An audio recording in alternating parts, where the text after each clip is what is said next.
Almost everything is a milestone in the NHL anymore. At least that's how it seems. A guy plays his 100th game, and they'll put it up on the scoreboard and expect people to applaud. But tonight there's a chance at a major milestone, arguably hockey's most major milestone. Good morning to you. Good Wednesday morning. I'm Dejan Kovacevic of DK Pittsburgh Sports. This is Daily Shot of Penguins. It comes your way bright and early every weekday. If you're into football and or baseball, I also offer daily shots of Steelers and Pirates in the same place that you found this.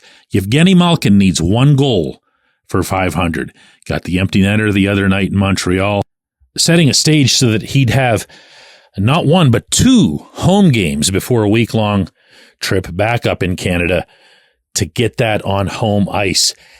If you know anything at all about Geno, you know that he'd love nothing more than to have that happen in Pittsburgh, which kind of cynically makes me expect that it won't, because anytime even the greatest of great players near a milestone, they start doing stuff that they usually don't do. You might remember Sidney Crosby's long and ugly dry spell before his 1,000th point. Geno's had a couple of scenarios like that as well. But if he gets it, and it happens here, and you couple that with the wild response that he got when he and Chris Letang were introduced to the Steelers crowd across the river before the football team's home opener, and the two of them are jumping around doing the terrible towel wave to get the crowd going, and Geno just went off script. They told him where he could and couldn't go, and he didn't care. He went out to the 20-yard line, just lost it, because he loves that part of it. He loves the Pittsburgh part of it, and he's loved it on every level, up to the extreme that he'd be not just content, but almost demanding that he plays second fiddle behind Sid, something he's done for close to 2 decades now. He's loved it. He's enjoyed whenever people like me will walk into the room and he'll say, "Hey, all you guys, Sid's available. Go talk to Sid."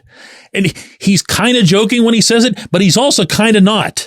He has openly, regularly, and enthusiastically described Sid as the best. He's the best. Even on those occasions where the hockey world, and these have been rare occasions, acknowledged Geno as being either the best or one of the best, notably, of course, in 2012 when Geno scored 50 goals, won the Rocket Richard, won the Hart Trophy as the MVP. Even then, it was always Sid's the best, Sid's the best, he's the best. Go talk to Sid. This episode is brought to you by Bet Online, your number one source for all your summer sports needs this season, from Major League Baseball, golf, NHL, NBA playoffs. Get the latest odds and lines, including all team matchups, player props, odds on just about everything that's out there. Head to the website today or use your mobile device to get in on the action. Bet Online, where the game starts. Well, I've got a funny thing to share here with you. There was a time, and this was a long time ago when Geno was just a child in this organization, that Michel Therrien, who had a rather colorful way with words, thought that Geno wasn't playing up to his potential, when in fact, at that stage of Geno's career, he couldn't really know what his potential was. And what he did, Therrien, was to show Geno a copy of the NHL statistics in that day's newspaper, in case you're wondering how far back this story really goes. They used to print the statistics out on paper. And he showed him the NHL scoring leaders and asked him, "Where's Malkin? Where's Malkin? Why is Malkin not there?" He didn't need a translator for this one. As rough as Geno's English was, and it was way rougher back then, he just had to point and say, "Malkin, no Malkin."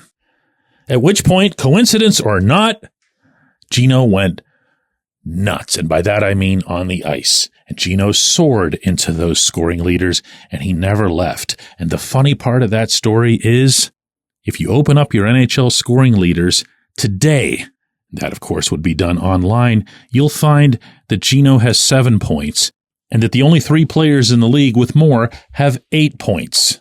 That being a 3-way tie between Jack Eichel and Mark Stone of the Golden Knights, as well as Sam Reinhart of the Panthers.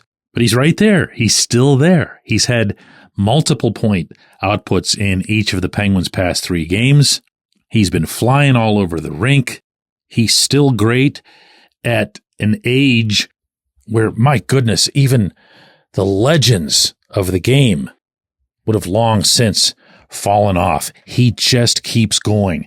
That in and of itself is a tribute to who he is and what he's been, and for that matter, what he still can be over the coming season and next season. He might not be celebrated this way, not even in Pittsburgh. He might not be celebrated this way tonight if he gets the 500th goal, but this is one of the most extraordinary, most accomplished, and you'd better believe winningest athletes in our city's history. And don't make me do those rankings, because you'll have some really unhappy football and baseball fans by the time I'm done. When we come back, J1Q.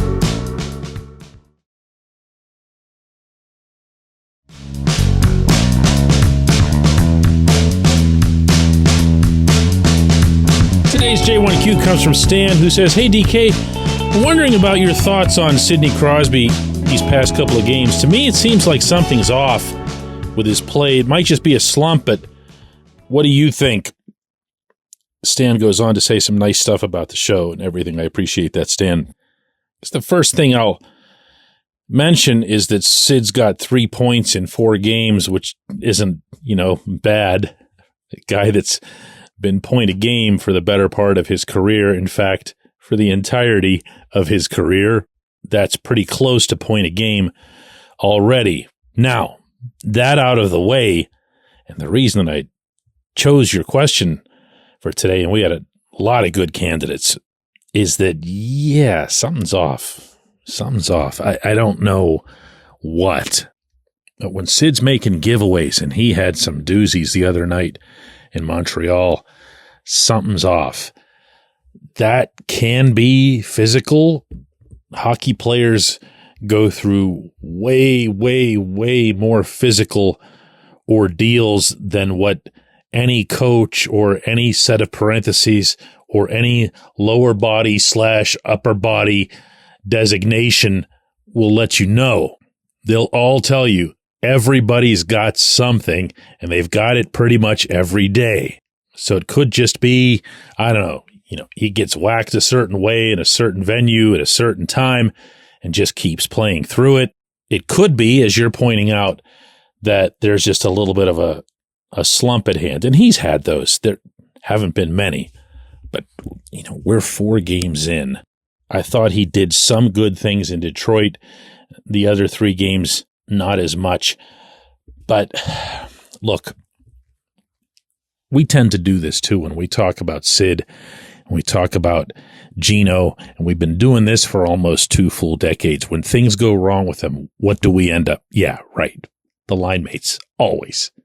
Get Sid some wingers. Remember, get Sid some wingers for years and years? It was get Sid some wingers.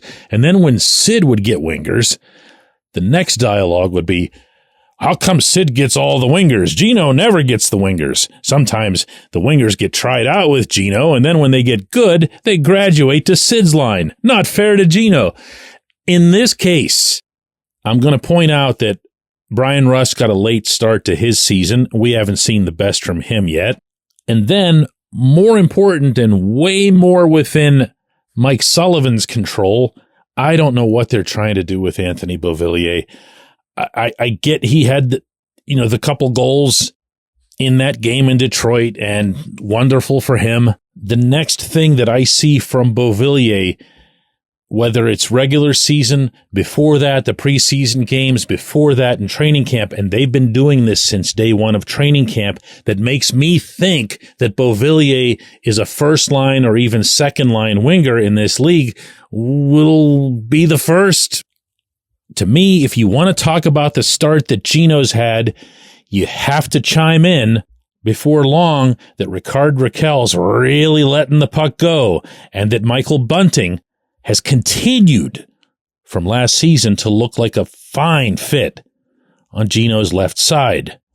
I can't say that about Beauvillier. I will be able to say that about Rust once he gets going, but it sure seems to me like everybody'd benefit by Drew O'Connor being back up on that first line the way he finished last season. Don't forget, DOC's been one of this team's more dynamic forwards going back to that time, but also right through training camp, preseason, and the better part of these first 4 games. Get him up there. Get him up there tonight.